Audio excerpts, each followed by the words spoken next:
Oops.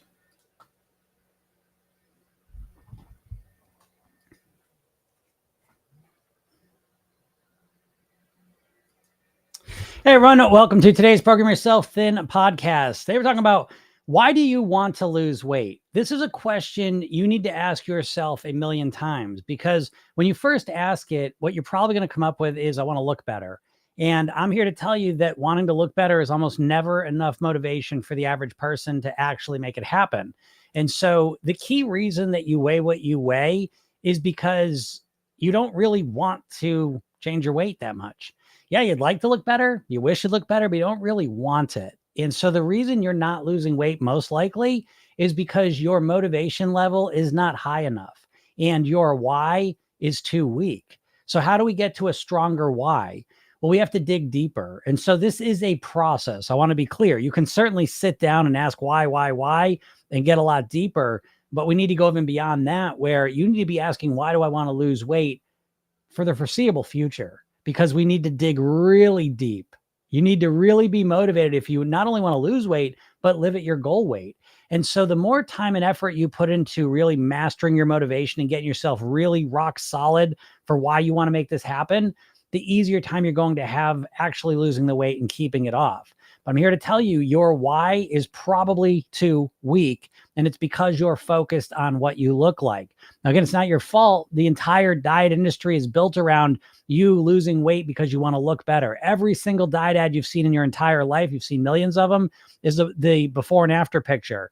And so you've been conditioned to think about your weight loss and your motivation to do it superficially, aesthetically. You want to look better. You want to look different. And it's not enough. We need to go deeper. And the way we go deeper is, how else is this going to impact your life? And we can start with literally one of the most intrinsic things that's important to us is how long you're going to live. Do you think there's any connection between your potential lifespan and how you consistently eat, live, and what your weight is? So we start there. Next, we go into, do you think your weight and how you're eating is affecting your quality of life day in and day out, right? If you're unhappy with your weight, you're unhappy with how you look, how you feel, how is that impacting you emotionally day in and day out? How you think about yourself day in and day out? And how is that affecting the quality of your life when you look at it as a whole? And again, it's probably a huge problem. How does your weight and how you feel about your weight affect your relationships, your work and ability to make the money you want to make, your ability to go on adventures you want to go on, to be the role model and person you want to be, to do things you want to do in your life? How is not only how you look, but how you feel physically, mentally, and emotionally because of the weight and the way you're eating affecting all those important areas of your life? And so these are some questions to kind of trigger you to start thinking more deeply about this, because the stronger your why is, the easier the whole process becomes. And most dieters make the biggest mistake they can make of assuming that, of course, I want to lose weight. I think about it all the time. I really, really want to lose weight. You probably don't. And so you need to take a step back and really reflect on why you want to do it. And you need to come up with some rock solid reasons why you want to do it. Reasons that are strong enough to keep you going, even when the scale's not moving the way you want to, even when you make a mistake with your eating, you're still staying on track because your why is that important to you. And once you get to that point, again, I think you'll be amazed at what you're able to accomplish. So take some time and really think on this, because I think it's one of the most powerful things you can do. So I hope this helps you out. If anyone has any questions, feel free to ask them. Good question already. Have you ever heard of the book Never Binge Again? I have not heard of that book. So here I go writing down. No, you know what I'm going to do? I'm sick of, I keep writing book things down on my little Post-it notes, but I just made I know this sounds silly, but I have not, I got my note list. Let me write that down real quick. Never Binge Again. I will look that up and I will read it. So thank you for that recommendation. I have not read it. And as everything else, I love reading all these books. I can't get enough weight loss. No, I can get enough diet books, but I can't get enough kind of anything that's psychologically, in the ballpark of weight loss. I'm pretty much all over it. Ronnie says, hi, Jim. Any tips on trying to build more patience? I'm realizing that I'm not just impatient when it comes to weight loss, even though I am a lot better about it, but in a lot of areas of my life. Yeah, I think that's an issue for most people. And, certainly younger people, I would say. So tips to be more patient. I think the first thing is realizing that patience, really any emotional state, is really two things. And I think most people think of their emotions mentally primarily. And so they feel impatient and they're trying to talk themselves into feeling more patient. Now, beyond the fact that most people talk to themselves wrong, the other piece of the puzzle that's even bigger is that they're impatient, they're feeling impatient physiologically. And so they're in this kind of impatient state, right? What's impatience feel like? Right? You're kind of tense. You're not breathing right. You're kind of narrow focus. So there's a physiology to impatience. And I think if you start to pay attention to that, it gives you more influence and control over it. Okay. So if I'm feeling impatient, the first thing I want to do is relax. I'll relax my body. Now, again, for me, my shoulders, my chest, my stomach. I'll begin to breathe deeper. I'll kind of connect, to how I feel. And so even though my mind may be spinning with all the thoughts that make me impatient, the first thing I'm going to do is go into my body and change this, because now I instantly feel different. I'm instantly thinking differently. And so then I go into the impatience piece, and I start with, I don't want to be impatient, and I flip it over as quick as possible to I want to feel like a more patient person. And that may sound like semantics to you. It is not. And so I want to begin to develop patience. And then from this calm, patient place, now, again, you have to do this in a neutral place. It's very difficult to put yourself into an anxious, impatient situation and then do this. Again, this is work that's meant to be done in a neutral place. You get home that night. Oh, geez, I was really impatient today. Let me calm down. Let me develop patience. What would that feel like? Oh, if I was patient, I'm relaxed shoulders, chest, stomach. I'm breathing more deeply. I'm kind of centered. I'm calm. And now when I look and think about things, I think differently. In my mind, I speak more slowly to myself. I use words that make me feel more calm. I have a wider perspective on things, you see? So I like to, what does patience mean? I think a lot of people say, how do I feel more patient? Well, what do you mean by patience? What's patience mean to you? Do you just have some vague definition and idea what it means? Or do you have a more meaningful explanation like what I'm talking about? Because if you have a more deep, granular understanding like I'm talking about, basically what I'm doing is it's like you driving to the store. There's directions you're following, and I'm following directions physiologically and psychologically to get to patience. Now, I have an advantage. I work on this a lot, and I literally created a program called Instant Patience, which is a funny name, right? So, anyways, it's something that I've worked on and developed. So it's a process. It's something that you develop. It's a skill. And we live in a world where not only are we impatient by nature, but it's also really reinforced culturally to be impatient. So again, what I like to do is, the tip to become more patient is to practice being more patient. And that involves physiologically and psychologically. How do I feel when I'm patient? How do I think about things when I'm patient? And then you aim at that and you start to develop it. So I hope that helps you out. Matthew says this book is by Glenn Livingston. It's pretty psychologically based, but in a unique way. Yeah, I'm all for it then. Yeah, anything that's psychological and anything that's uniquely psychological, sign me up. I can't get enough of that. I love alternative psychology. I shouldn't say alternative, but I don't know how I would describe it. I guess alternative to some degree, but not really. I like mainstream psychology too, as long as it's not theoretical. I like practical psychology. So I'm going to assume that book has things that are practical in it. Catch up on the TikTok. I realize if I don't keep up with the TikTok comments, then I scroll down and then it's hard to find them again. What's up, Lorena? Lorena says, hi, Jim. How's your day? How long is the program deal with live coaching? That program deal is closed. So again, that boot camp, I know you're referring to the boot camp. The boot camp was a 4-month program with intense coaching, 4 days a week. You had access to me, but that is closed. So again, I will reopen that probably at the end of the year for the new year. But for now, you missed your shot. So anyways, it's awesome. We got the people in the program, met a few of them last night because I gave them a week early to get in the coaching if they wanted to just start right away. But yeah, it's gonna be a game changer for them. So, I will interview those people at the end of the thing and you can kind of hear their stories. And if you're, so inclined, you'll have an option to sign up for that probably end of December, beginning of January of this year. Yeah, the price, it's all just closed. It's full up. So yeah, then the price will be more next time. I told you guys, but it is what it is. Also 2 days in a row, healthy food and calorie deficit feels very good. Wonderful, Lorena. It feels very good. I always try to point that out to people that I know the weight loss is the goal for most of you, but if you can start to reframe things a bit and make it more about the instant benefits of making better choices and decisions, you really set yourself up for much better results. So I'm glad to hear that, Lorena. Tammy says, live to enjoy a healthy and quality life with my ongoing family, being able to play with my grandkids with full vitality and vibrancy. Those are good reasons. See, those are much deeper, more motivating, compelling reasons than I want to wear a bathing suit to the beach. You know, you all been hypnotized and tricked into thinking that wanting to look better is enough motivation for you. And I know you're arguing, Jim, I really want to look better. No, if you're not actively losing weight, folks, it's because you're not really motivated. It's pretty simple. It's a pretty clear litmus test. I think a lot of people really bullshit themselves with all sorts of bullshit. But at the end of the day, if you're not actively losing weight and doing the things to make it happen, it's because you're not motivated. It's real simple. Just because you think about weight loss all day, just because you wish it would happen, doesn't mean you're motivated.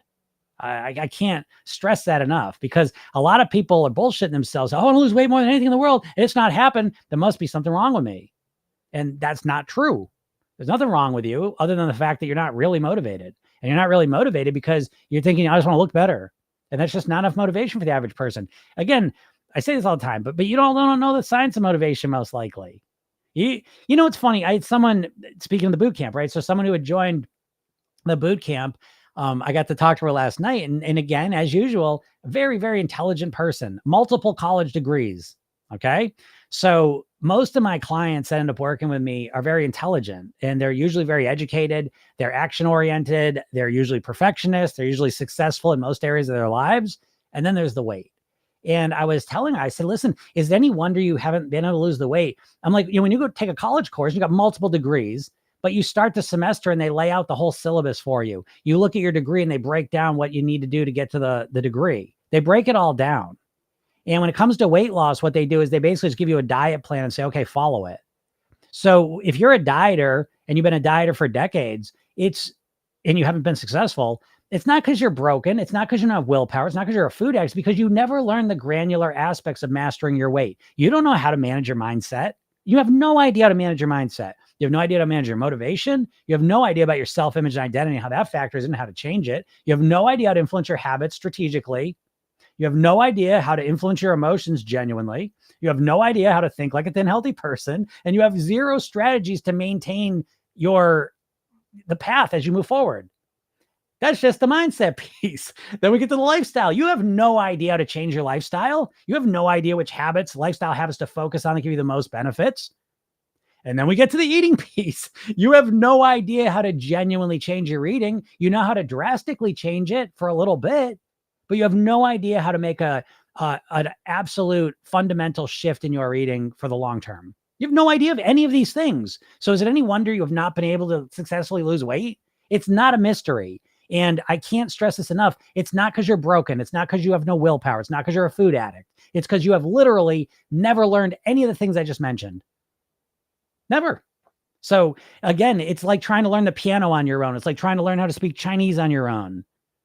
Practically impossible, So anyways, she's someone, again, 4 months from now, I'll interview her and you'll hear another transformation story, but I try to tell you guys this all the time. Stop beating yourselves up and blaming yourself for this, and realize that you don't know shit about mastering your weight.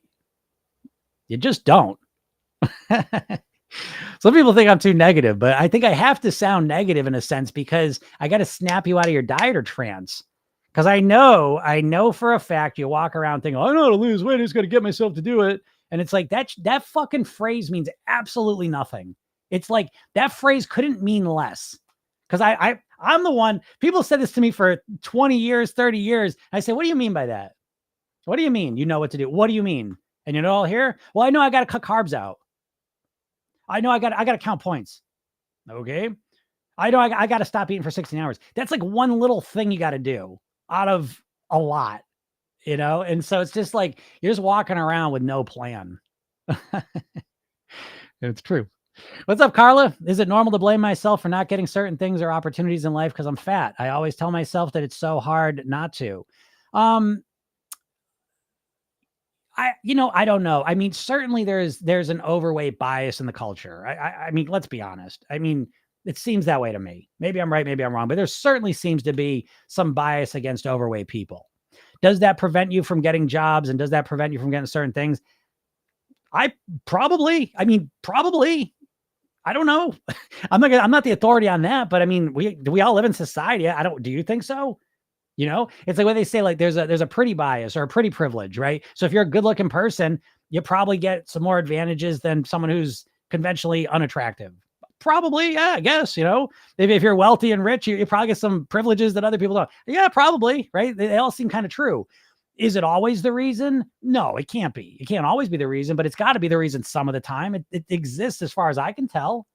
So, Carl, I don't think, I think it's probably more of a balance thing than an either or, you know what I mean? And I think it's probably a little bit of both. It's probably sometimes because you're overweight and people are biased against it sometimes, and that's factoring in.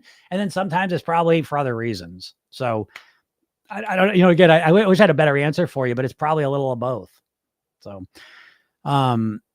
Carol says, I wish I could keep unhealthy food completely out of my house, but that's all my husband will eat. He does like fruit, but not many veggies. He's even had a quadruple bypass. Help. Yeah, I mean, to your point, they did a study with men who had open heart surgery, and they tracked them after that to see how many of them had changed their lifestyle up. And I think it was 20% did, 80% did not. So it's a crazy thing. You know what I mean? And so that's to the point when it comes to motivation, even if you got great motivation, it's really about internalizing it and feeling it, because it's shocking, isn't it? That 80% of men that had open heart surgery didn't change their lifestyle and their eating. I'm flabbergasted by it, but I'm not too. My father literally died of a heart attack. He knew. Now, this was 1984, so we weren't as knowledgeable, but he knew his heart was in trouble and an issue, and he didn't change his weight. And I say this all the time. At one point, I was like, I'm going to write a book called Saving My Father. I don't think it takes much to realize the line from my father dying of a heart attack to me literally here talking to you today. I mean, I think it's a pretty straight line of connection. But when I look at him, I'm like, I don't think he internalized the severity of what was going on. Thanks, Rebecca.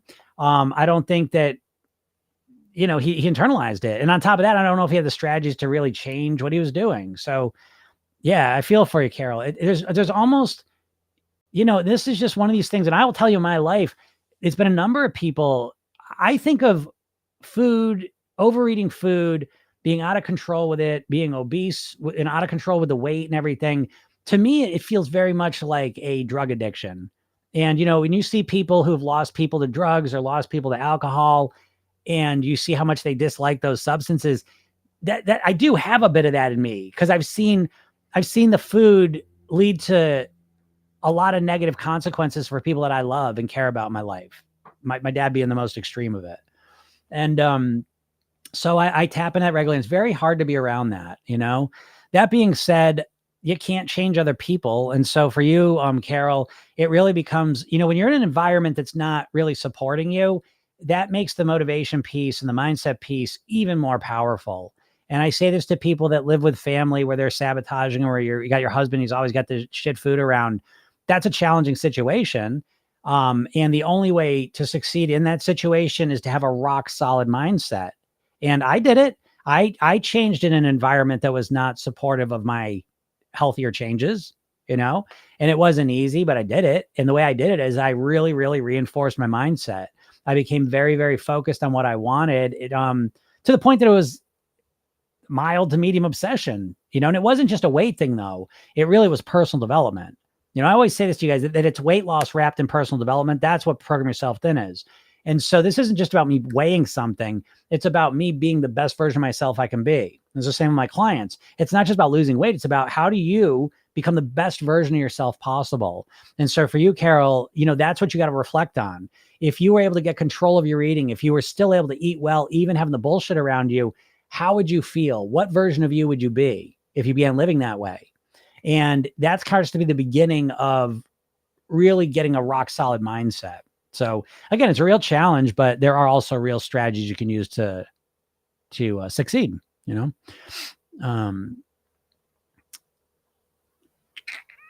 Yeah, Matthew says, I'm surprised you never heard of the book. It's a complete reframing to literally program yourself thin. Well, I'm in. I can't wait. Again, I don't find a lot of stuff out there that's in the ballpark of what I'm talking about. So I'm super excited. I will be getting that book as soon as I get off here. I will be ordering that. Carla said, I've read Never Binge Again, and it honestly didn't help me. But if you aren't diagnosed with binge ED, maybe it could help more. For me, it's a super strong urge.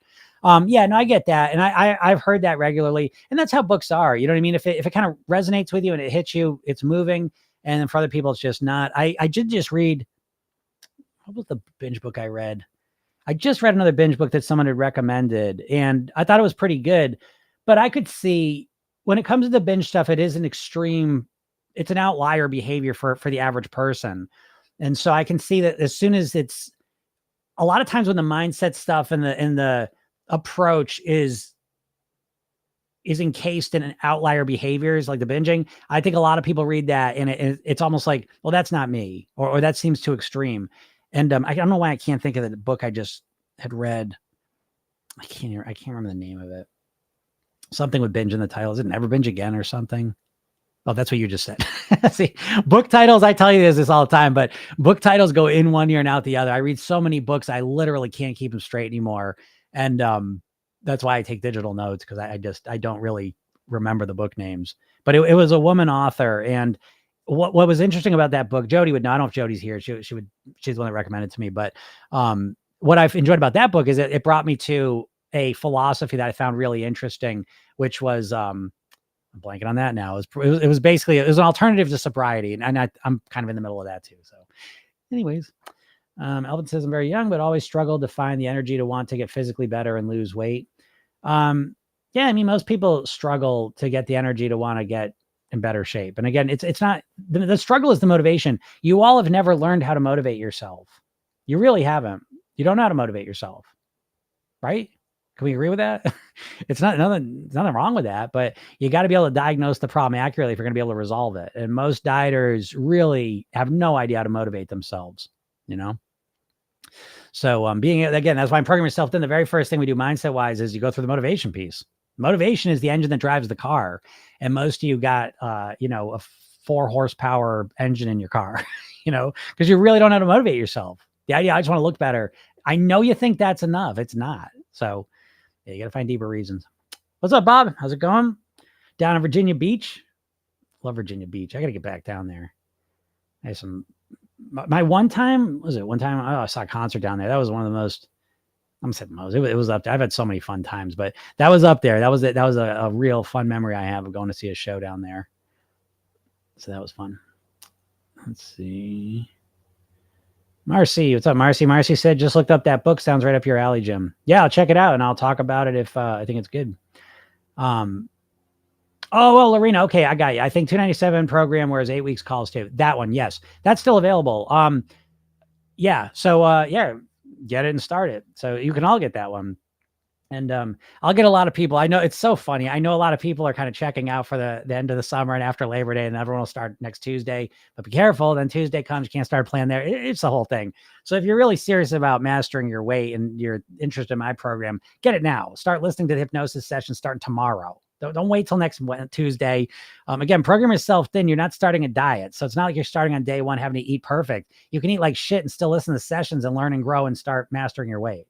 I know it sounds weird, but anyways, yeah, that's in there, Lorena. And then with that one specifically, those 8 weeks of calls too, those are classes. And then there's an option if you do want to join the coaching piece, that's there for you as well. What's up, Cindy? Cindy said, I joined PYT yesterday. Congratulations. Awesome. Proud of you. Proud of you for taking action now. Again, it's smart.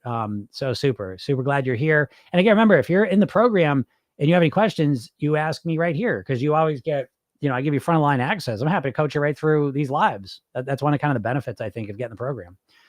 Rebecca says you're right. Well, thank you. Lorena says, what are some good choices to eat in the morning to have less cravings during the day? This reminds me, because and someone sent me something, and I don't know if she's here, but I really appreciated it. I thought it was good. Deanna or Dina. I never know how to pronounce Deanna or Dina's. So I always go with Deanna because that's the Deanna I know is in the program. But either way, thank you for sending that. You know who you are. You sent it to me yesterday. I appreciate that email. it was helpful. But one of the things coming down the pike, folks, and I will be one of the first ones to kind of report this to you. I just got a book on the way I'm going to read, and this will be a free lesson I give to everyone.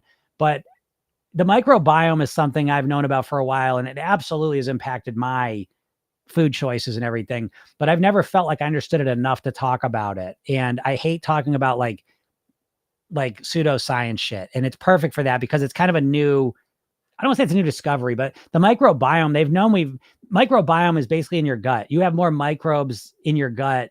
You have more non-human cells in your body than human cells. How about that?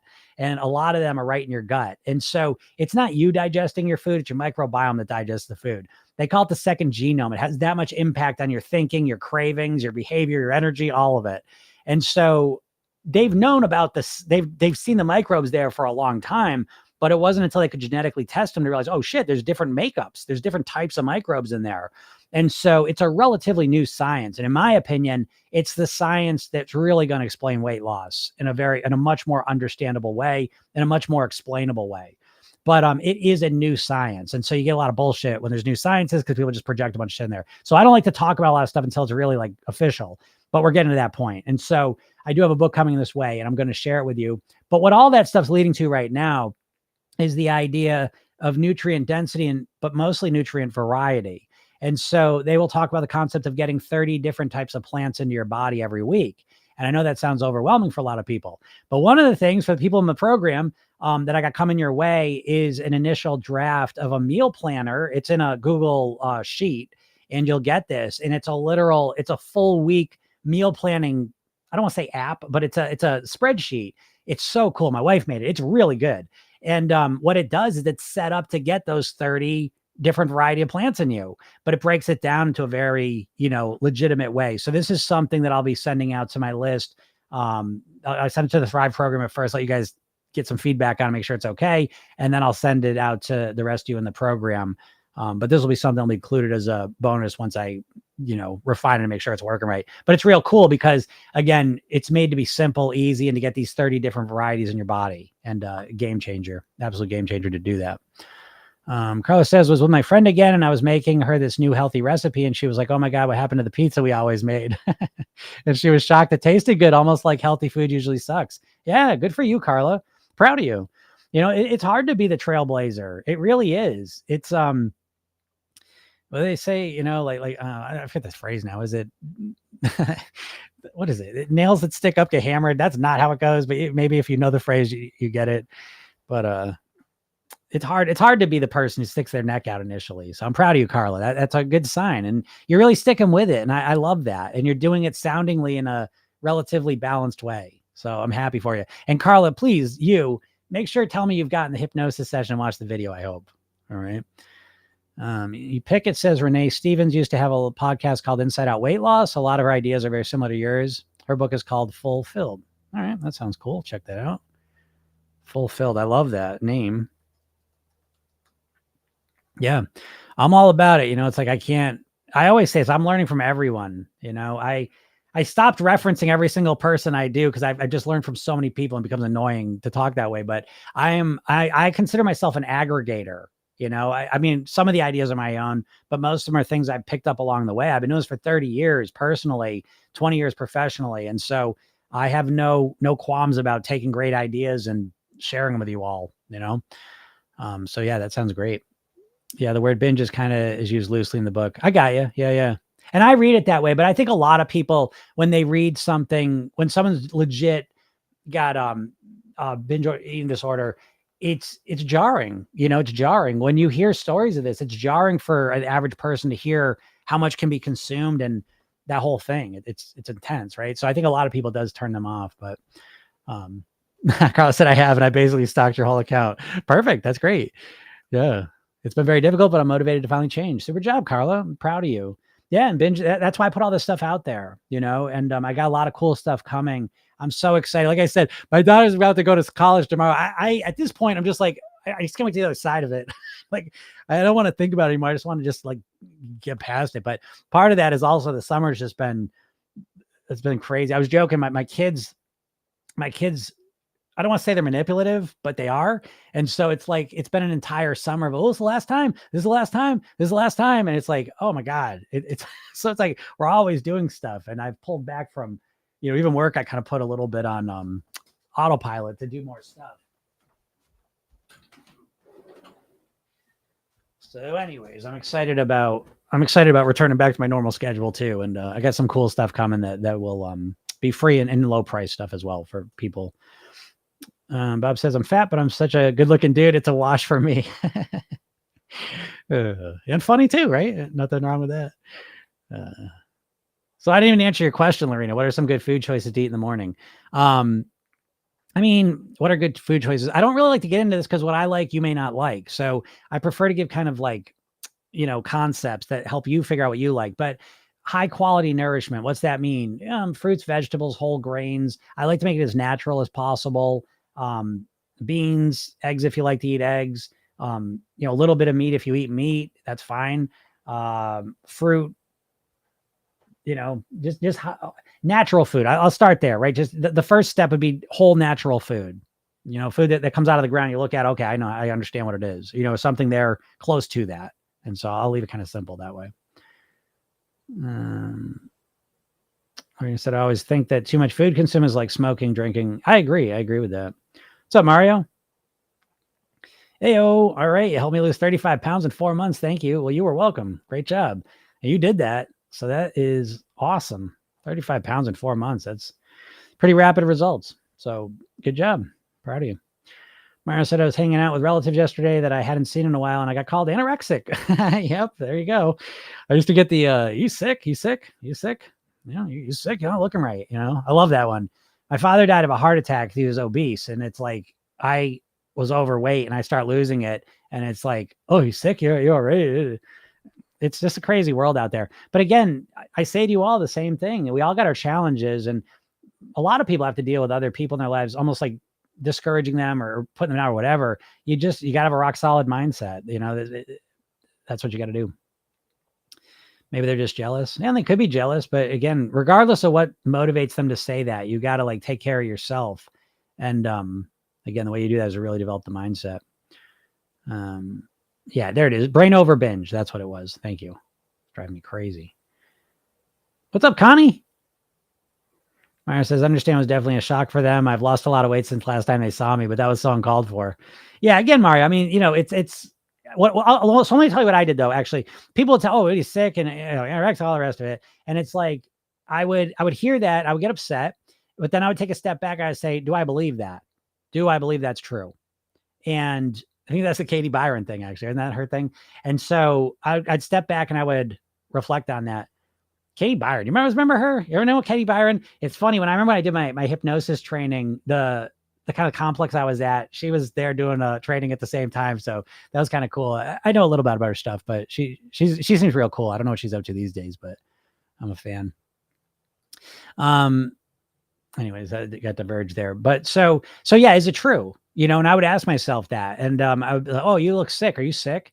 And I would hear that and I get annoyed. And I'd go back that night and I'd say, am I sick? Am I sick? Am I going too far with this? No, I'm not. I feel great. I feel better than I've ever felt. So again, the secret is not to just reflexively react to it. It's to take that and then, interface with it, address it. Don't just ignore it, address it. And so that's what I would suggest for you to do. Deb said, can we buy the 30-day meal plan? Maybe. Deb, I thought you were in the program though, aren't you? I'm pretty sure, Deb, you're in the program. If you're in the program, I'm going to give it to you. So you'll just get it. But will I ever sell the meal plan on its own? I will never sell the meal plan on its own, actually, because it won't do any good. It really won't. I promise you. And by the way, that's me saying, if I were you, I'd never buy another meal plan again, because it ain't going to help you. It's not going to help you, right? Because what do we talk about? The weight mastery pyramid. The weight mastery pyramid, mindset, lifestyle, then eating. If you just change the eating, you don't have any of the foundational structures. It probably isn't going to change much. But yeah, I think, Deb, I'm pretty sure you're in the program, so you will get that. Again, I'm going to test it out with a couple of people who I value their opinion, and I want to see what they think about it. I'll make any tweaks that need to be made, and then I'll give it out to everyone who's a customer, and then we'll take it from there. Leah Jones, where'd you get the background? Do you know the artist's name? I did know it. People ask me this all the time. It's like it's some like there's a phrase out of a Bible or something. It's that. I don't know. So if you search like, oh, I can't remember. I wish I could. I don't know. I've heard it a bunch of times. It just goes in one ear and out the other. Sorry. Linda says, do you snack? Do you snack between your 3 meals? And if so, what do you eat? Oh, Melissa McAllister is a person you appreciate. You're aligned. Yeah, I know Melissa. I was on her podcast a couple months ago. So yeah, I'm a fan. Yeah, I think she's got great philosophies with stuff.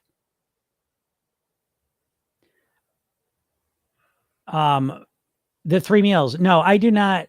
I don't really snack between my 3 meals anymore. Now I've worked up to that. Do you understand? You have to practice and you have to get good at stuff. I know that sounds weird for you dieters, but I had to kind of tweak and optimize and get my eating on point, figuring out what to eat, getting myself to consistently do it. But now I find that I rarely snack between my meals.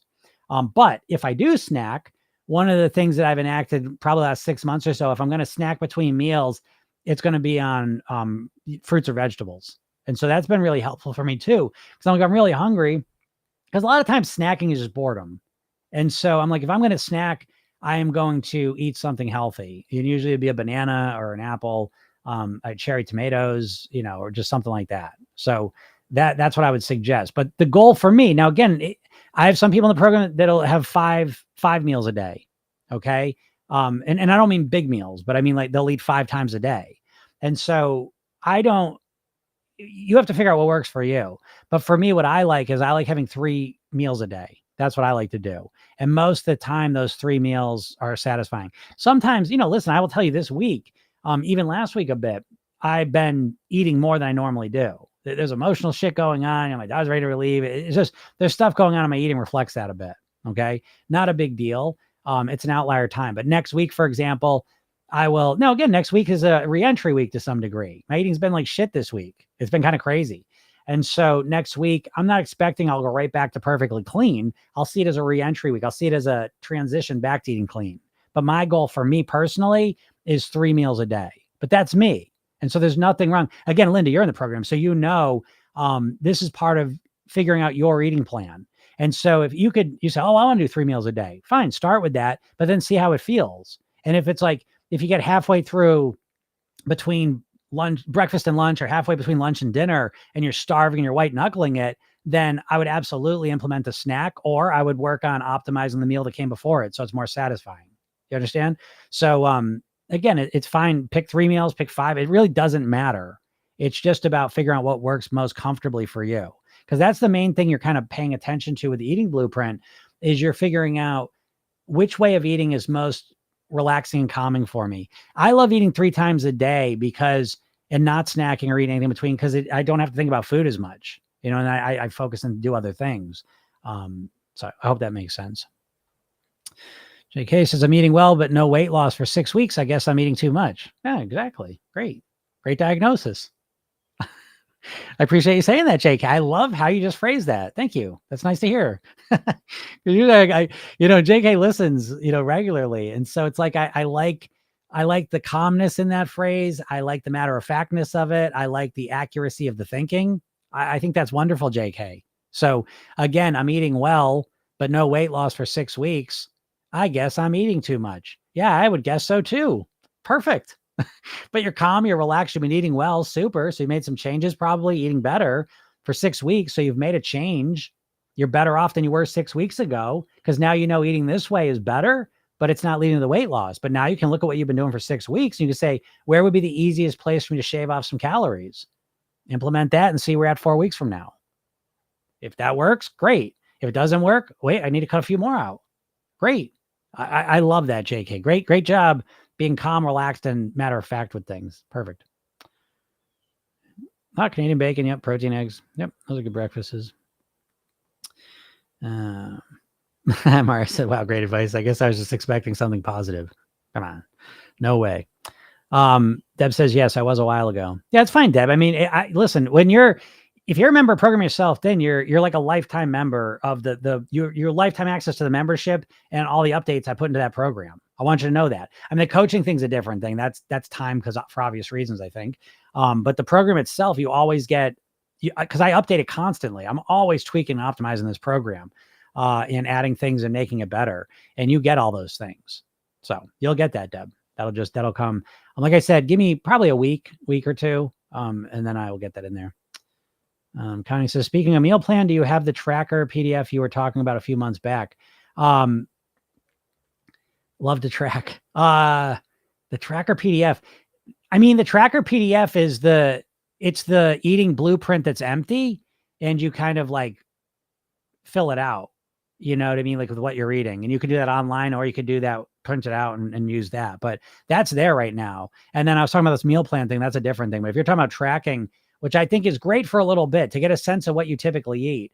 But I think having this either digitally or printed out and start writing, what do you typically eat for breakfast? When do you typically eat breakfast? What do you typically eat for a snack? What do you typically eat for lunch? Getting a sense of what you typically eat is kind of the first step in optimizing your plan. So what's up, Jim? Jim said, did you also have that realization that even after losing weight, you won't look like you really want? Like I always imagined I'd look like Michael B. Jordan, but our body types are completely different. That makes me less motivated, and I hate how most of my motivation is from looks.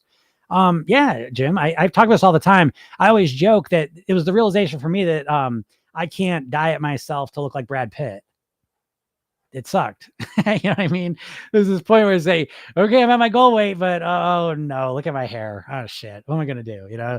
And so it's like, would I love to have nicer hair, more ripped body? Yeah, sure. Of course. Right. And that's one of the big challenges we have in this environment that we live in now is we constantly have this sense of, physical perfection put in our faces nonstop. And, it causes us to live in this constant hit thing in our head. I wish I looked like that. I wish I looked like that. Oh, I don't look like that. And it's just like constantly feeling less than. And so, yeah, I get that, Jim. I think we all have to go through that at some point. But what I like to do is, to me, I measure myself against myself, meaning I look to say, not how do I look attractiveness compared to Brad Pitt, but I think to myself, how am I looking compared to myself? And I don't just think of it as a weight thing. And like, I think of myself like when I was 50 pounds heavier, I think I look better now. I like being slimmer. So I like that and whatever. So, but the bigger piece to me, honestly, is that I think at this weight, the way I'm living, the person I live as, I feel more congruent with who I want to be. Like I feel like, I'm not saying the best version of myself because it kind of always feels like there's more, but I feel like I'm a lot closer to the best version of myself than I was. So I'm leaving the how I looked piece over here for a second. I'm talking about how I feel and how I think about myself, the emotions I feel day in and day out, the muscles I'm using in my face and my body. I'm much more alive. I'm much more a vivified version of myself. There's much brighter, happier, hopeful emotions flowing through my body regularly. I'm thinking nicer thoughts. I move more. I feel lighter. I feel more flexible. I have more energy. I have all these things going on. So I tend to think that all makes a person more attractive. Do you know what I mean? So it's like, I don't even want to look like Brad Pitt anymore. You know what I mean? I'm happy. I'm just me. But I want to be the best version of me. I want to be the most attractive version of me, which is not just a physical, like how I look thing. Although even like if you're happy a lot, you express that more. You get smile lines instead of frown lines, or you know what I mean? Like there's a lot of ways that you express how you feel day in and day out. That comes. It's not a weight thing only. Do you understand what I'm saying? And so I think I believe that attracts people, and that certainly attracts the people I would be more interested in. Okay. Now I'm married and I've been with my wife forever, but if I was a single person, I would not be like it really is less. I don't want to just attract. I wouldn't want to just, well, let me put it this way. And again, I'm not no judgment on someone. If all of a sudden I'm a single person, I'm not going to go out and get like a hair piece and I got Brad Pitt hair. And now I look like I don't care so much about how I look aesthetically, superficially. It matters a bit, but it's more because I want to be the best version of me. And I want to kind of convey that. And then I want the person that finds that attractive, like my mind, my sense of humor, who I am, how I live, what I do. I want that to be the thing that I'm projecting more than, oh, I weigh X amount of pounds. Oh, I got a six pack. Those things to me, I just value less. Now I'm older, you know what I mean? You're a younger guy. So, but I thought this way back in the day too. So again, if you if you value superficial things, you're going to attract superficial people that value superficial things. If you start to value deeper things, you're going to attract people that value deeper things.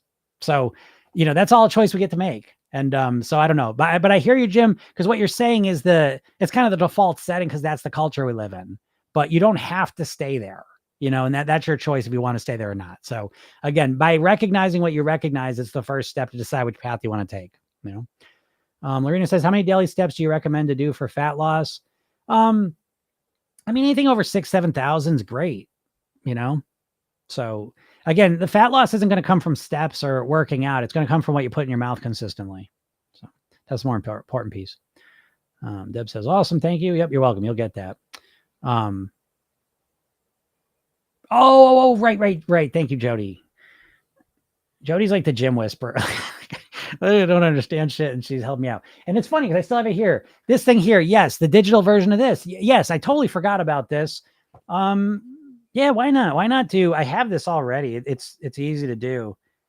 This was cool stuff, huh? Back in the day, look at this thing. It was a daily tracker, right? You would track all these things each day.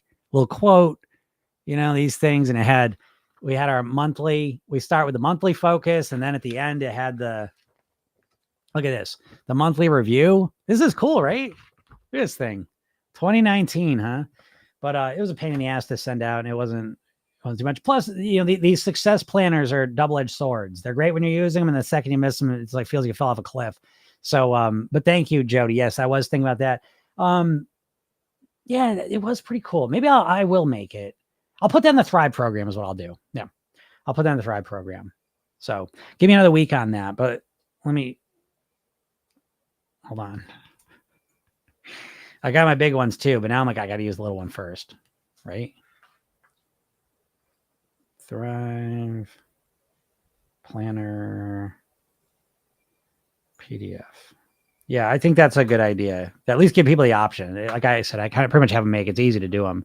The hard part was printing them, then mailing them, and all that was a pain in the ass. Yeah, Jim said, wow, that's smart. Compare myself to myself only. Yeah, Jim, it really is the secret to success, because what do they say? Comparison's the thief of joy. But I mean, it's obviously comparison to other people. When you compare yourself to yourself, oh, thanks, Joan. Joan said you're much cuter than Brad Pitt. Well, thank you. But again, like that's the point I'm trying to say, that I think now this is take this or leave this. I don't know if I'm the person to listen to, or I am really. I don't know. I've been with my wife since I was 17. So, I don't know what that means to people. But for me, the way that I think about relationships is that I just don't want the superficial thing. Like I personally, that's just how I'm wired. Like I certainly can recognize if someone's a conventionally attractive person. I will notice that, but it doesn't necessarily mean that would be a person I would want to get in a relationship with. I value their personality, who they are as a person. I value, like, you got to talk to them. You know what I mean? Like, who are they? So I value those things. And so I want someone to value those things out of me as well. And so again, I do value like how I look in a sense, but it's a very, very minor thing. I just think that so much more of it is, what you're, the energy, I guess, you know what I mean? How you doing? What's up, KT? KT says it's going to be hard to let go of calorie counting. It's the only thing that's ever worked for me. Well, I mean, KT, you don't have to let go of calorie counting. So, if you were in the program, I would say keep calorie counting. Okay. If you don't have to let go of it, maybe you like doing it. I've worked with people that have continued calorie counting. It's not me telling, hey, stop. It's never me telling you what to do. It's me saying, okay, calorie counting works for you. Do you want to keep doing it? Yeah, I really like it. And that's what works for when I'm doing it. I really like it. Okay, great. Let's figure out how can we make it so it's more automated and you can keep going with that if that's what you want to do. Or you say, I like calorie counting, I can't keep it. I hate doing it. Okay, great. Let's figure out a different way. Calorie counting's worked for you. Probably because that's the only way you've been able to track your food in a consistent way that makes sense for you. But again, in Program Yourself, then we structure the eating. It's tracking things, but it's in a more intuitive way, I would say. And I hate to use that word, but yeah, KT, I wouldn't say you have to get rid of calorie counting. I would say that it's more about, tweaking the calorie counting. Again, you have a bunch of options for you. You should always give yourself options, because when you give yourself options, it sets you up to pick the one that's most appealing. And that's a better place to be than be like, I'm going to calorie count or I can't calorie count. You know what I mean? Binary things are very damaging for a lot of reasons. And so Anyways, that'd be the point. Yeah, Connie says yes. I knew as soon as Jody said that, I knew that's what you're talking about because I remember talking about. Jim says, I can't even imagine you with hair. I think you look great, man. Well, thank you. Thank you. And again, that's what I'm saying. I mean, I think I personally, I know everyone doesn't agree with this. I know there's like, again, if I'm a single guy out there, I know, and I like women, I know there's women out there that they want a guy who's got, luscious, beautiful hair. And I respect that. You know what I mean? Like there's 8 billion people on the planet, half more women, half more men. Everyone likes different things. And so I know there's certain women out there that aren't going to like me just because I don't have any hair,? And so I'm okay with that. But I don't care too, because again, a part of the belief I have is I will never like someone. I would never like someone who didn't like me. I'm not a person who go chasing someone trying to convince them to like me. That's just not how I'm made up. And so again, I want someone who values somewhat of what I value, Now, luckily I found that person at 17, but even if I was single today, it would be the same exact thing. I wouldn't find someone probably who's just really, really, about looks, because that's just not what I value. So, but if I did value that, I'd probably find that person. So a lot of it is self-reflection. And a lot of times you realize the bullshit you're creating in your life is because you're literally creating yourself, and Jim, you're a perfect example of this because you've got a lot of ideas about, and it's not your fault. We all do this because we're all just kind of like, we're conditioned and trained to think a certain way. And then we just go in the world and reactively think from that way. But when you take a step back and reflect on all these things, it gives you a much broader perspective. There's a lot of people in the world. And again, which ones do you want to appeal to? You're always putting out, you're always broadcasting signals out into the world. And if you're broadcasting, I gotta look a certain way. I want to look a certain way. I gotta look a certain way. I want to look, I want to look at Michael B. Jordan. I gotta look at Michael B. Jordan. If you keep saying that, then you're saying, I only want women that would only want to date someone that looks like Michael B. Jordan. Do you know what I mean? And so you're already setting yourself up for failure, in my opinion. That's how I would look at it. So anyways. Yes, love this old school vibe. Jim speaks to my soul. That's awesome. Jim says, it's sad we live in a culture that's so looks obsessed. Yeah, I mean, it is sad, but it's like, it's sad and it's not sad. I mean, I feel that way all the time. Like I know that there's issues with America, but I love America. There's issues with the culture, obviously, but I love the culture. Again, lots of bullshit, but I recognize what I recognize and change what I can change. I think everything's got good and bad parts to it, and so I think if you recognize this stuff, then you can adjust things and change things to fit more the way that you want to be. And this is a perfect example of it. Yeah, the cultures look obsessed. Some people are look obsessed. Not everyone's looks obsessed. The culture is, and lots of people fall into that. But in my mind, those people, they don't. If I was a single person who wanted to get into a relationship, the women that were looks obsessed, they wouldn't even exist in my mind. I wouldn't be interested in that, right? We all have things that we find attractive and unattractive, things that we're interested in, things we're not interested in. And so, if, I don't know, some woman who loves to eat meat at barbecues, right? That'd be kind of a deal breaker for me. I'm vegetarian. So like, what I mean? Not so interested, And if they're interested in things I'm not interested in, okay, let that one go. And it's the same thing that, there's people that are looks obsessed. Absolutely. But if they're looks obsessed, that's not attractive to me. That's not something I'm interested in. So I respect them. Cool. Do your thing. But I'm looking for something a little different. And so I think it's important to realize, because we tend to think all or nothing, and we say, it's a look obsessed culture. Everyone's obsessed with looks, and I don't look the way everyone's supposed to look. That's not true. That's a ridiculous sweeping generalization. And what you'll find is when you think that way, you're literally part of the problem. You know what I mean? You're buying into that bullshit as if that's the only reality there is. And that's just one layer of reality. And you do not have to exist in that layer of reality. Because as many people are as look obsessed, there's people that aren't look obsessed that are really focused on the person who you are. So again, it depends on how you're seeing the world. We don't live in reality. We live in our version of reality. And that's a very profound concept, and it directly applies here. Yeah. Jim says, I never even once thought about my health while eating junk food. It's always about my looks. Yeah, I get it. That's why you haven't mastered your weight. It's just not enough motivation. Most people don't give enough of a shit about their looks. That's the irony of it. I mean, it's just, I don't know. It's just layers of bullshit on top of each other. But I know that's why most people, I tell you, you're not motivated. I can't tell you the number of, listen, my primary client for the last 20 years has been women around 50, let's say. usually like 45 to 65, I would say is the bulk of them. Right. And so when I get a, woman who's 60 years old and she's got like maybe like two grandkids and she's been married for 30 years and a happy relationship. And, she's doing things, professionally, she's got her career. And I say, well, what's your motivation to get to this goal weight? And she goes, oh, I want to wear a bathing suit to the beach. I got a certain bathing suit I imagine in my mind. It's like, yeah, that ain't going to do it. Wearing a bathing suit to the beach in your situation in life, that's going to make absolutely no fucking difference for you. What's it going to do? Improve your marriage because you wore a bathing suit to the beach? What young guys are going to come hit on you? People are going to be, holy shit, look at that. Look at bathing suit. Look at, like, what are you thinking? It's so bullshit. And to be honest, the crazy part is a lot of these, when we really go into it, is that I don't even want that attention. Yeah, but that's the motivation you've been trying to rely on for 25 years. It's bullshit. It's bullshit. That's why I tell you guys, you weigh what you want to weigh. If you're not losing weight, it's because you're not motivated.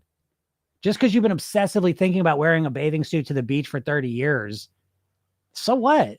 That doesn't mean you're motivated. I mean, again, humans can trick themselves in anything, but enough. What's up, Vicky? Vicky says, so agree with your perspective, healthy and life affirming. I'm glad. Julie says, not a lot of men are looking for overweight women. Dating apps will filter me out. Again, I'm not here to speak to that. Listen, even if a lot of men aren't, a lot of men are and don't care. You know what I mean? Like I can tell you this, I'm a guy and I know lots of guys, and I'm not saying that there's a weight bias in this culture. There clearly is, but there's a lot of people in this culture. And again, I think so much of your reality, you get what you focus on, you get what you believe. And I have no doubt that there's biases and there's guys that think that way. There's no doubt that there's women that think that way. Don't want an overweight guy. There's no question about that. But there's also no question that there's guys that don't just filter women out because they're overweight. There's women out there that don't just filter guys out because they're overweight. Those exist too. They both exist. No one can argue either of those. And so, again, I'm not saying, to me, I do think the weight matters in our culture to some degree. I no doubt about that. But I think what matters a lot more is how you feel about yourself. And so it becomes this, a chicken or the egg thing, so what makes someone attractive? Is it their weight or is it them feeling happy with themselves? And I don't know. I see a bit for both. So either way, it all matches what I'm saying, that this is really about being the person you want to be ultimately anyways. So, Carla says, so true. Literally every man I've been with has talked badly about my weight at some point. It's sad because I don't even go for skinny guys. I just want to find a good person. Yeah, but I mean, this is why I would say the more you make this about, I'm not going to sit here and pretend like how we look externally doesn't matter. And especially if you're single, I wouldn't say that. I'm not obtuse. Okay. But what I am saying is that you can absolutely have wanting to look more conventionally attractive as part of your motivation. I think that's absolutely fine. I'd be lying if I said that wasn't a part of my motivation. It is. Okay. But the vast majority of my motivation is I want to be the person I want to be. That's someone who's confident, self-assured, successful in their business, successful as a coach, motivated, well-read, intelligent, has a sense of humor, is calm, is a good support system. I want to be this person who is the best version of how I think of myself. And I would like to think that that's the way. And even if I was single and I want to get in a relationship, I would definitely have my tuners up. You know what I mean? If someone was just like, oh, you're really hot, you're really good looking.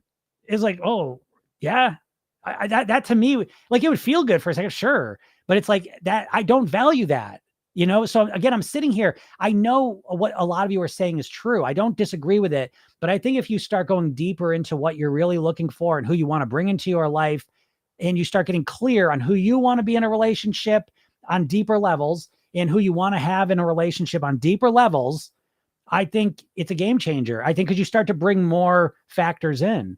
And I think it opens you up.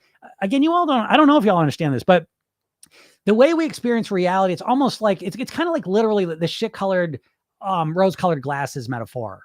And we do this psychologically. And so you'd be like, you could be overweight and you could say, men don't like overweight women.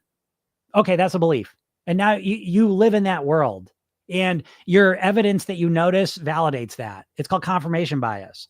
Or you could be overweight and you say, men love me because I'm a good person. I get some extra weight on me, but I'm a good person. I'm supportive, all the blah, blah, blah, blah, all this good stuff. And then all of a sudden you're going to notice a whole bunch of men that do love you and want to be with you and like you, so there's no question that's a part of it, and some of it's real too. Some of it's societal and real as well, but most of it's in between your ears and what you believe. That's what I believe anyways,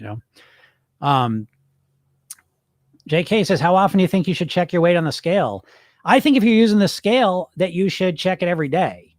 So that's my, if you want to lose weight and you're going to use the scale, I think you should use the scale every day because it's very enlightening to let you know about how your body operates. Don't you want to know how your body weight fluctuates day to day? Don't you think that would be valuable? The idea of weighing yourself once a week is so weird to me. It's so weird. It's like reading every 7th page of a book. You're just missing so much data and information. And on top of that, it lets you work on the emotional pieces of it. You can't master your weight if you're an emotional wreck when it comes to standing on the scale. That's like saying you want to become financially independent and live in abundance, but you're scared to look at your bank account. You know what I mean? It's just, you've got to gain some courage and be able to interface with these data points. They're really important. KT says, I hate calorie counting. Oh, okay. Well, then, yeah, if you hate it, I wouldn't suggest doing it. I hate calorie counting, but the fear of letting it go is because I gain weight so easily. I binge. Yeah. Again, I mean, KT, like you're trapped in a concept. What is going on? Huh? You know what I mean, KT? Like again, you're limited. Dieters always do this. Dieters are always superstitious, and you've lost weight on one plan, right? You've lost weight before. What's up, Jonathan? Thank you. Everyone's got like their diet they've been most successful with, and it's usually a while ago, and you just keep going back to the well, and you think that's the only way I can do it. You start this bullshit. The only way I can lose weight is doing the thing I hate, and it's like, yeah, I mean, because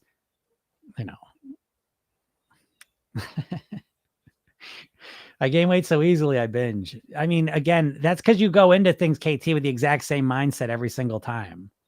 Listen to this, folks. If you keep the same mindset, if you don't change your mindset at all, you're going to just keep doing the exact same thing. Does that make sense? So again, KT's kind of narrowed down like this tunnel vision. I got a calorie count because if I don't calorie count, I'm going to eat everything. I'm going to binge everything. That's what happens. Yeah, that's what's happened because you always approach it the exact same way because you have all these beliefs about yourself. So again, there's a lot of ways to lose weight. The point is to figure out what works for you. And again, even your whole framing of this, KT, and again, I'm not picking on you. You're doing what everyone does, but you're reflecting on what you've done and what you succeeded with 10 years ago, one time or a couple times, and the thing you hate. And now you're projecting, saying, that's the only way I can do it. Instead of saying, okay, I've tried lots of things. What things have worked for me? Oh, calorie count worked and that's it. Okay, well, great. How can I learn from that and create a way that works better for me? I hate calorie counting. So what about calorie counting was actually helpful? And how can I take that and put that into a system that really, really works for me and is customized around me? You ain't asking that question. And that's why you're not getting anywhere different. Again, you dieters are all trapped in a hamster wheel, And it's so for KT, it's calorie counting. For most people, it's keto, Weight Watchers, intermittent fasting. Oh, I got to do that. I got to do that. And I got to do it. I hate it. I don't want to do it anymore. You stop. I had someone, again, another person join the boot camp yesterday. I was talking to him, and their plan was that they always do ketosis was their main thing. And so he goes, oh, ketosis is what works for me. And I said, oh, no, ketosis is what worked for you for a little bit. And he goes, okay, yeah, I did ketosis, and that's how I lost the weight. I said, you did ketosis, and one time you lost a lot of weight, and you've been trying to do it again, and you've never been able to get back there, right? Yeah. Sound familiar, folks? Is there, you know what I mean? You lost weight, Weight Watchers 20 years ago, and you lost 40 pounds, and now it's been 20 years of trying to do it again. Right? KT, you calorie counting, you lost a bunch of weight one time, and you keep trying to calorie count and do it again. It's the classic dieter hamster wheel move, and guess what? Don't work. Moses, what's up, Moses? Moses said, wow, I relate to Jim so much. I always looked at celebrities in comparison. Yeah. I want to be liked by everyone. People I'm not into. And that is what mass media, I would say, has done in celebrity culture and now social media, is that it gives us this weird idea. It's not weird either, but it's really over indexed in a sense that we want everyone to love us. We want everyone to like us. Everyone thinks we're attractive. And I think the sooner you let go of that and realize, A, you don't really even want that, but B, why? Why? This is what I try to tell you. The reality is you need one person. Most people need one person to really like them. That's it. One person. That's all it takes. You know, I have one person. I don't give a shit who likes me or not. I don't care. You think I'm ugly? I don't care. You think I'm beautiful? Don't give a shit. I don't care. It doesn't matter to me. You know, I don't know how anyone else could be any different, but this idea that, oh, everyone's got to love me. Everyone's got to think I'm beautiful. Everyone's got to think I'm the most attractive. It's, again, that take that path if you want to, but it just seems like a miserable, weird path. Why? What happens if everyone thinks you're amazing and beautiful? It's weird. It's I don't know why, but I think it's worth some reflection because you're all walking around doing it. I swear to you, you're doing it in this culture. I did it. I grew up, my mom used to always get People magazine. I grew up reading People magazine and celebrity culture. I want to be like that. I want people taking pictures of me. I want to be on the red carpet. I want everyone thinking I'm beautiful. I want everyone to love me. So I get it. But at some point it takes it. Why? Gives a fuck? Who gives a fuck? I need one person to really love me that way. And then, my family and friends, I'd like them to like me, and they don't give a shit what I look like. They don't care about my weight. They care about me as a person. And I think the more you reflect on that, bring yourself back down, I think the happier you'll be, is what I think anyways, but to each their own. I feel like it's a lack of confidence thing. Yeah, well, I agree. So there it becomes a chicken or the egg. That's very interesting because I know what it's like to not feel confidence. I know what it's like to go in life and be like, no one thinks I'm conventionally attractive. I don't look like blah, blah, blah, blah, blah, blah. I don't look like the celebrity. I don't look like the handsome guy in school. And so because I was comparing it, now I lack confidence. And the confidence for me showed up when I said, I don't give a fuck. I don't care. I don't care about the celebrities looking that way. I don't care about the most beautiful person. I don't give a shit. And that's where the confidence came, because I don't care. So, because, yeah, but you're ugly. Great. Next. I don't care. I'm still just as confident. Don't give a shit what you think, because I'm living up to my values. I'm being the person I want to be.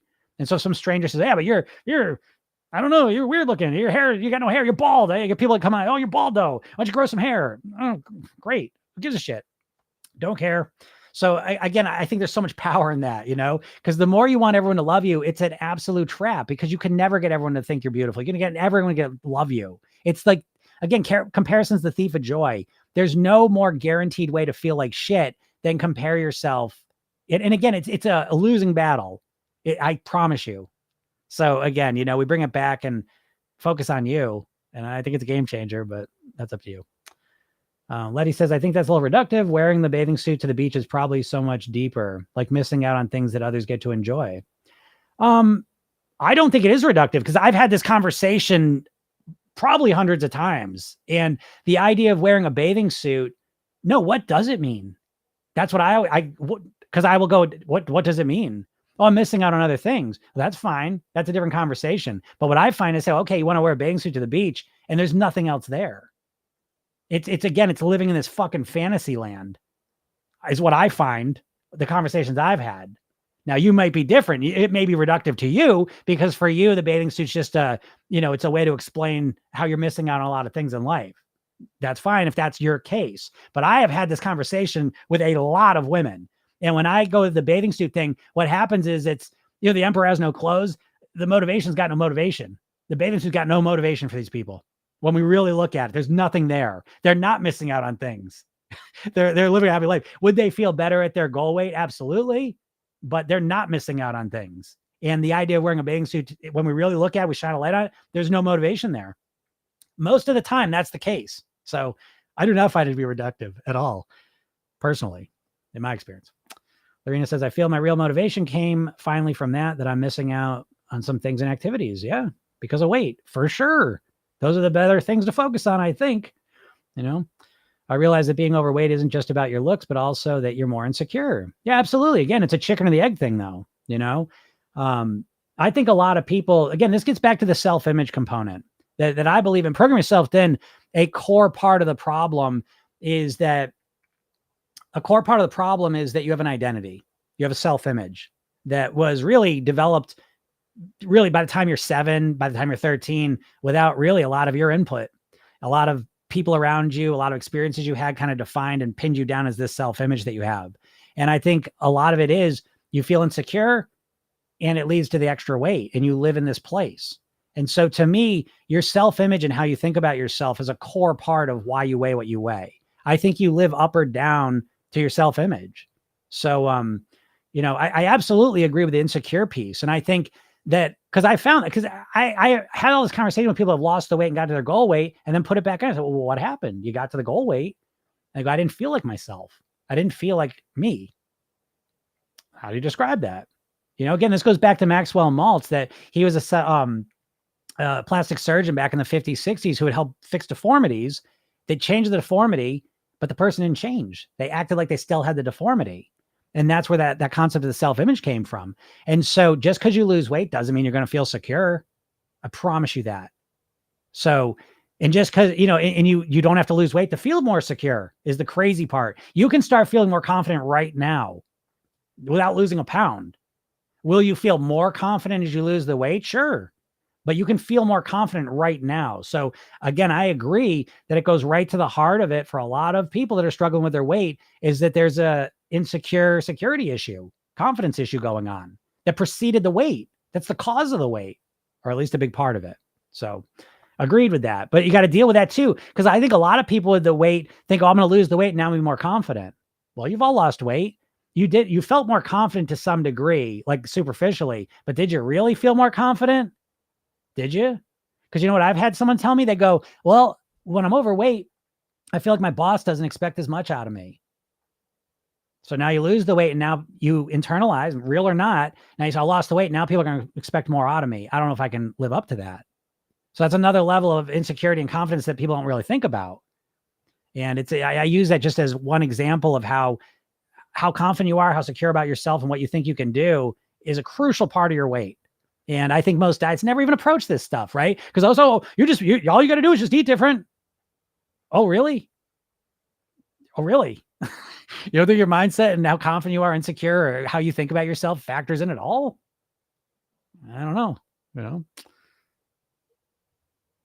Yeah, Lorena says, yeah, sometimes I forget about the pain of the weight and then I binge. Yeah, I get that, So again, that's the reason why we train ourselves, Aaron says, being on a calorie deficit of 2,000 calories a day total has been life-changing.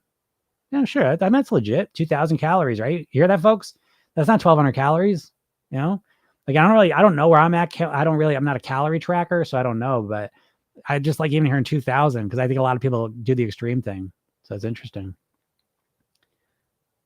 Lorena says, I'm feeling every lost 1 kilogram more confident and free. Great.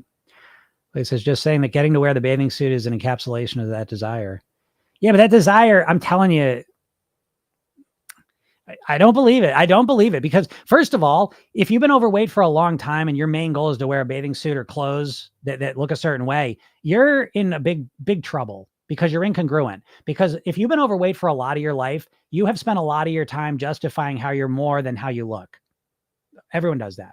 And now all of a sudden you're simultaneously trying to say, I'll be more value. I'll be more value. And I'll be able to do a lot more things that may be normal if I can wear that. And now it becomes incongruent. You have part of yourself defending the overweight and how you're a good person, even overweight. And then there's a part of you saying, we're only going to be valuable unless we lose the weight, and good luck. I don't know. Again, I'm not here to convince anyone. I'm just here to share what I see because I think it's an unusual point of view that you don't usually hear about when it comes to weight. And so am I right about everything? Absolutely not. Am I right in your opinion? Maybe, maybe not, but I'm just sharing what I've seen. And, Deanna says, I can't believe how much you showed me that I didn't really have the right motivation. I see it very differently and more clearly now that what I want is being active and healthy as I get older. That is a stronger motivator. Yeah, Deanna's in the program. And yes, exactly. I promise you all, and listen, it can looking a certain way, wearing a bathing suit, wearing stuff, can that ever be enough motivation? Absolutely. Okay. So we got Jonathan here, right? So Jonathan's about to get married in another month. And so he's in his mind, pictures, wedding pictures, that big day, all the rest of it. It's a huge motivator, but it's a wedding coming up. Okay. If you're a model, if all of a sudden someone says, hey, listen, oh, wow, look at you. I want to make you a professional model. You got to lose 40 pounds, but then you're going to be the most famous model in the world. Yeah. Now your motivation might be high enough. But if you're just a regular old person and you think like just looking different is going to be enough motivation, maybe it will be. So I'm not even telling you it won't be. But what I am telling you is if you have been thinking about wearing those clothes and wearing the bathing suit for 10, 20, 30 years, and you have not lost the weight during that time, I'm telling you as clearly as I can that that's not enough motivation. And I don't know how anyone can argue with that.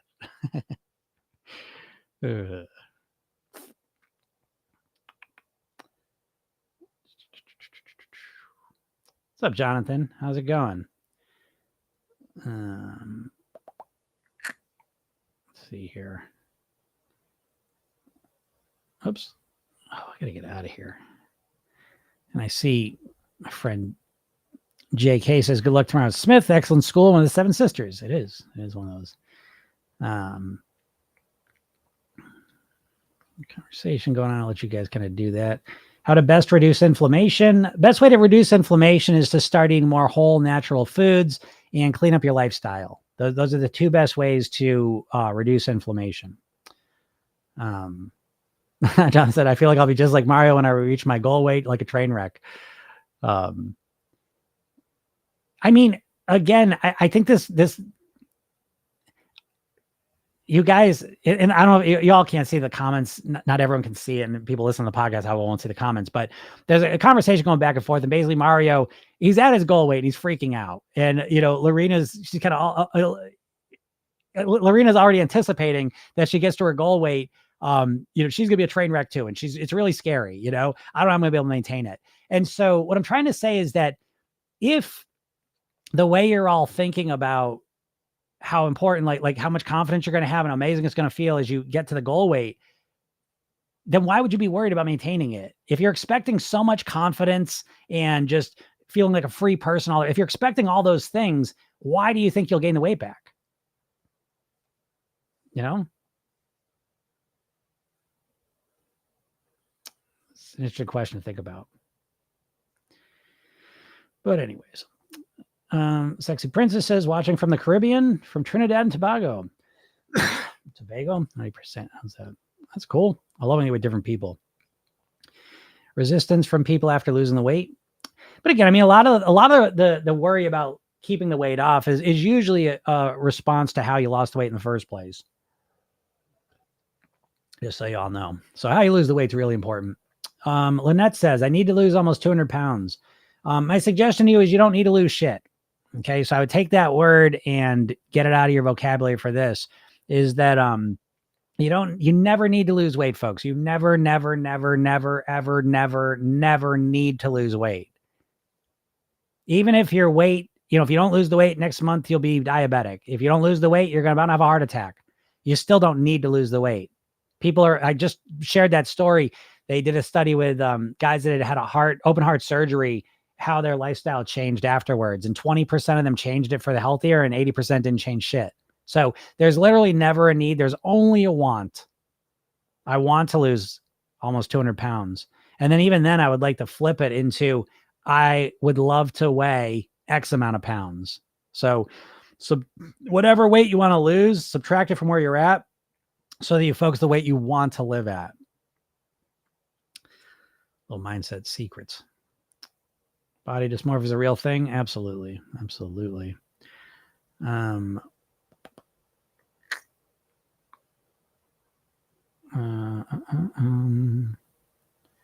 KT says it is possible to overeat veggies, at least for me. I will go crazy with some sweet potatoes. Fair enough. But you got to admit, KT, it's still the quality of overeating sweet potatoes is different than the quality of overeating like ice cream or chips or pizza or cake or cookies, right? I mean, I get it. Like I get you can overeat sweet potatoes, but right. It's still a little different though. No? Or is it exactly the same? That's funny. It could be the same. It is crazy. Like there's a lot of people in the world. Connie says Tuesday training call still happening each week, still in survival mode as far as schedule goes. The live calls are happening. It just, I'll get you some information on that, because those calls are for like people that are in the 8 weeks and in the Program Yourself Thin Club or in the Thrive program. So I'll send you information on that. But yeah, sweet potato is a fiber-filled carb, great choice, but not a veg. Wait, what do you mean? It's not a veg? Sweet potato is not a vegetable? KT says you're right, Jim. Well, thank you. Jonathan said, I remember what I said. I overeat healthy food like fried chicken with sauces. That was funny, Jonathan. I'll never forget that in my whole life. My mindset's drastically changed. Let's see. Are canned vegetables as good as fresh vegetables?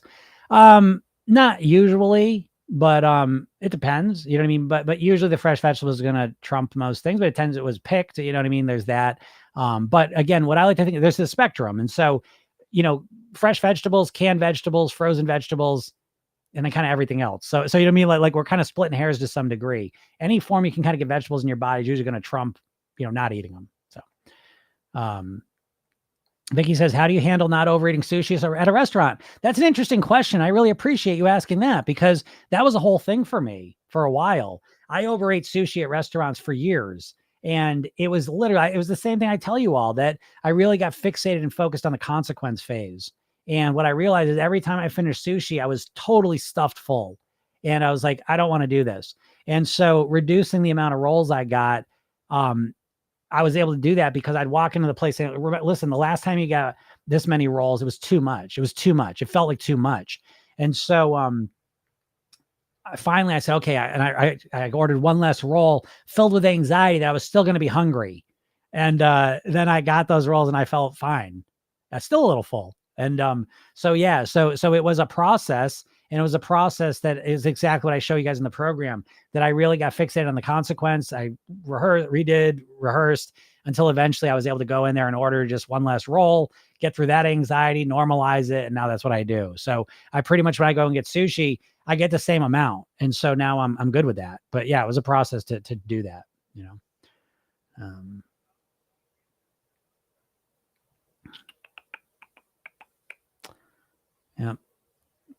He laughed at me too. And I said, I overeat on veggies and healthy foods too.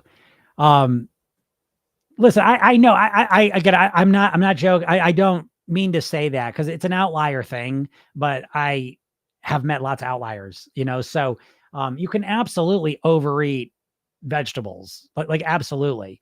But the healthier those vegetables become, the harder it becomes as well. And that quality of overeating vegetables that are relatively healthy is typically of a different quality than eating processed foods. And eating healthy food, right? So eating healthy food is I always put an asterisk next to that in my mind, because, listen, 20 years of working with people's ideas of what's healthy is very often not that healthy. Now, are there exceptions? Of course. But more often than not,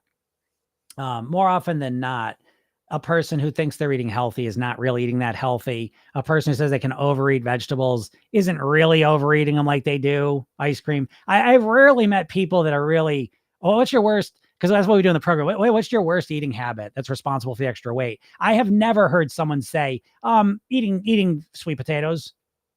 I just binge on sweet potatoes every night. I've never heard that in my life. I've never heard once someone saying like, oh yeah, I eat the shit out of celery and carrots. I eat them raw. I just can't stop eating them. I just, you know what I mean? So again, I know a lot of people think they're eating healthy stuff.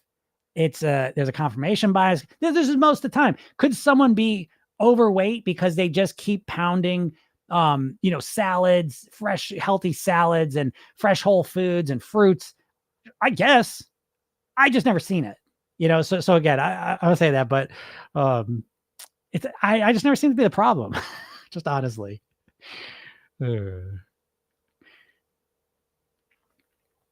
KT says, I agree with him. It's different for sure, but you can't lose weight overeating anything. Agreed. But I think you're conflating things. I think you're making things confusing in your mind, KT. I do.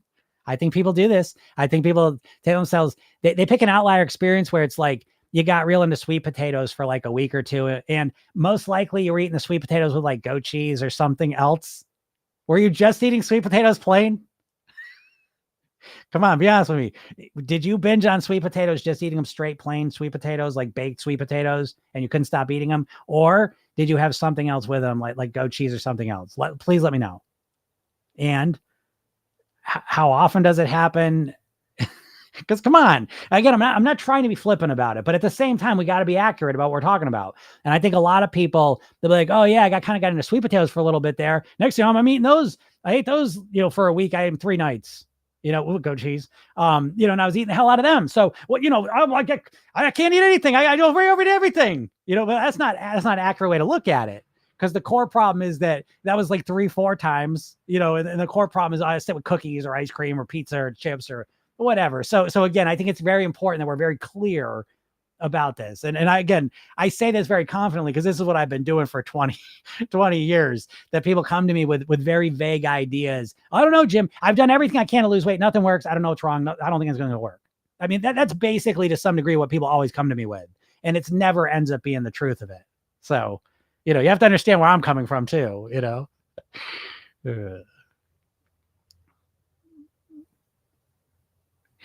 John said, I had the same problem. I ordered so many rolls as I usually ate until so full. Yeah, agreed. I did the exact same thing, but I worked on it. I fixed it, and now I don't have to worry about it anymore. So again, that what I'm talking about. Yeah, sweet potatoes are both a starch and a vegetable. So for weight loss, I always treat them like healthy. Yeah, healthy carb. Yeah, I would too. Moses said, would you consider potatoes healthy? Yes, I consider potatoes healthy. Now, if you deep fry them and put cheese all over them and butter all over them, not as healthy, right? But if you eat, you bake a potato and eat it, I consider that to be relatively healthy. What's the usual worst food habit you hear? Snacking at night, eating at night. KT says, yes, let's not get into the protein bar combo again. Healthy foods. Yeah, KT, you know what I'm talking about. Because there's sweet potatoes and goat cheese. That sounds amazing. It is. All right, KT. No, I was not eating the sweet potatoes plain. Thank you. Okay. What were you eating with? Do you mind sharing that? Moses said, I binged on plain sweet potatoes multiple times, but they were fried. Well, that's not a plain sweet potato. Do you know what I mean? Like, does that make sense? And are you telling me, Moses, honestly, like you were having fried sweet potatoes with no sauce? There was no Thousand Island, no ketchup, no mayonnaise, no, there was no dip. It was just straight fried sweet potatoes.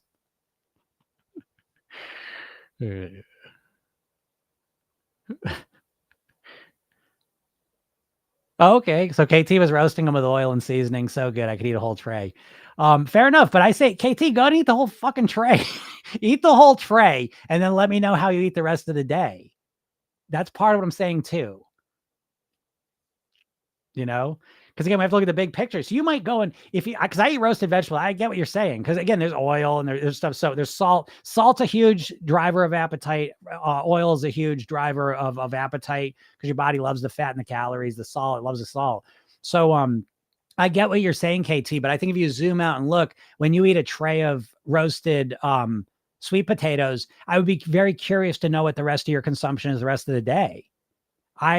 It's hard for me to imagine that you could eat a whole tray of sweet potatoes and then eat a bunch of shit after that. And maybe you can. Again, I've seen it happen. So I'm not saying it's impossible, but I'm saying if you did that day after day, I bet your other than sweet potato consumption would drastically go down.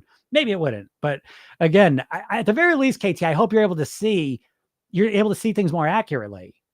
I hope that's not just a sweet potato. Do you know what I mean? Like again, bake the sweet potato and let me know how many of them you can eat. Deal?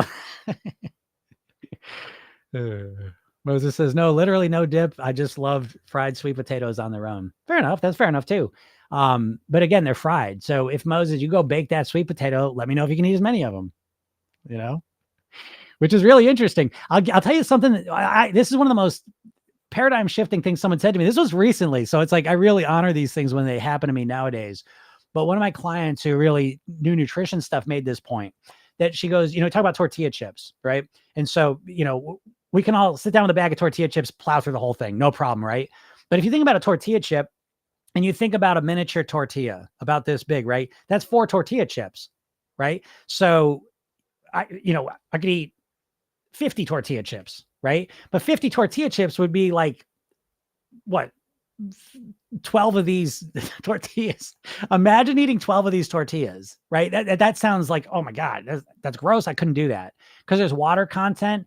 And as soon as we fry things in oil, it displaces the water and it makes it, we're able to consume way more. It displaces the oil, so it makes it easier to eat more, and it overwhelms our brain because of the fat content, which our brain and body love. So frying things has a huge impact on how much you consume of it. Now, again, you may not have known that. If you know that, though, you live in a different world than if you don't know that and you think frying sweet potatoes is the same as baking sweet potatoes. So again, knowledge matters a lot with your weight. Mickey says, how many hours should you wait after eating dinner for intermittent fasting? I mean, if you're a traditional intermittent faster, I imagine they would say 16. But I mean, for me, I eat dinner and then I usually eat about 12, 13 hours afterwards, sometimes 14. So it just depends. Yeah, Deanna, right? Unless they're the fried sweet potato chips, the Terra chips. Yeah, Terra chips. I could eat a bag of those like no problem. No problem. Again, it's the frying it. The frying, it transforms them into a very addictive substance, right? It's true that why they made fruits and veggies free or 0 points on Weight Watchers. Also, eggs and chicken breast, hard to overeat them. Yeah, it's, again, not impossible. I've talked with people who eat 30 bananas in a day. So I understand what outlier behaviors are. Most people don't fall in that category, though. And what they're doing is they're overstating things or misunderstanding things and confusing themselves. Because if KT's like, well, it doesn't matter. I can eat vegetables and I can overeat those. I can overeat ice cream. I can overeat chips. I overeat everything. What am I going to do? But that's not really what's going on.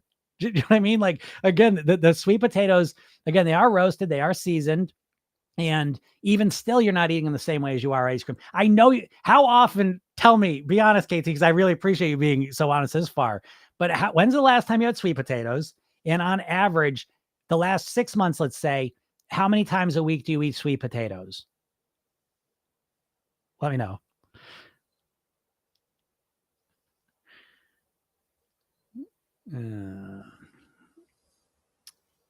Rebecca says sweet potato with can't believe not butter spray, Splenda cinnamon.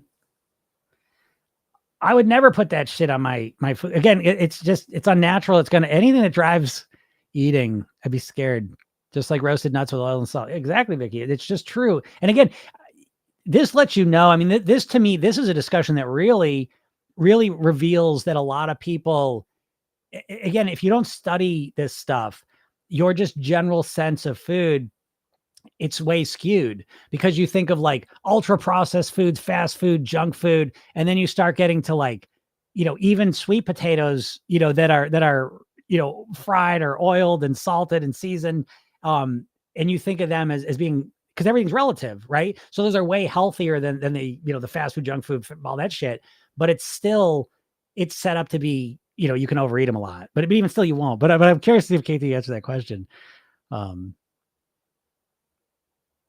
No, baked sweet potatoes are not my thing. It's crazy how the cooking method changes everything. Absolutely. And once you know that, though, you're on another level. You can see things differently. Because if you don't know that, if you don't know that, most people don't, they're saying baked potato, fried potato. There was a difference. Sweet potato, sweet potato. It's not. They're literally two completely different substances. Just like a round tortilla that you would like put a soft taco tortilla, right? Imagine one this big. That's a different thing. Imagine a big one, a taco size one.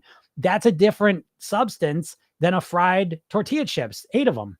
Even though technically they're the same, they're completely different and they respond completely different in your body. Knowing that is power, folks. You know what I mean? Because again, we lack this. We're raised to be ignorant when it comes to food because there's a lot of money made off us overeating. Lisa says plantain chips could eat a whole bag. Again, you can eat a whole bag because they're sweetened. Plantain chips are, again, they're dehydrated, which makes them crunchier and there's less water content. And then they're usually sweetened with something. So again, if you took plantain chips and, or just eat plantain, just go get some plantain. I don't know. Do you eat plantains raw? Or you got to cook those first, but again, I hear you. Again, some things we can just overeat real easy and some things are more filling, chicken is so easy to overeat. I would fail Weight Watchers. Again, Moses, if you ate a plain chicken breast, I think you'd find it hard to way overeat plain chicken breasts. And if you did for a couple of days, I bet you couldn't keep it up. Most people wouldn't be able to. Some people would, but I bet you wouldn't. KT says, I probably eat sweet potatoes 2 to 3 times a week, but to be fair, not just plain sweet potatoes. Yeah, exactly. Uh, So anyways, all right. Well, very good. I appreciate all you guys so much. This stuff is I hope this all helps you out. You know what I mean? Again, and I know like sometimes you're gonna hear me say things you don't agree with, and that's okay too. Everything I'm gonna say isn't gonna be something you agree with, and that's fine. Again, my goal is to just give you some different perspectives on things, to try and turn some light bulbs on. Again, I'm not trying to convince you of anything. So, but I personally, I really appreciate these conversations because they're real. And at the very least, if you just think about things a little differently or take a step back and reflect on things, then I feel like my job here is done. So I really do appreciate, kind of talking about this stuff and you sharing with these things and me at least giving my point of view on it, and I hope it's helpful for some people. I really do appreciate it. So again, if you're not in my world, if you're just kind of new to this, make sure you follow me on whatever social media maybe follow me on. And then absolutely go to my bio, click the link, get the hypnosis session I give you, watch the video I made for you, read the emails I send you. And I got some cool free stuff coming. So if you're on my email list, I'll let you know about that. We'll kick September off strongly. Again, I do have a program if you want to get started with that. That's always there for you too. Podcast is Program Yourself. Then it's on all the podcast platforms. And we do this live every day, Monday through Friday, usually around noon Eastern. So if you have any questions, feel free to bring them in and ask them. Again, I really love speaking with all you. It's one of the highlights of my day. I really enjoy it. So thank you so much for all that. So I appreciate it. So have a super duper day and we'll talk soon. Bye.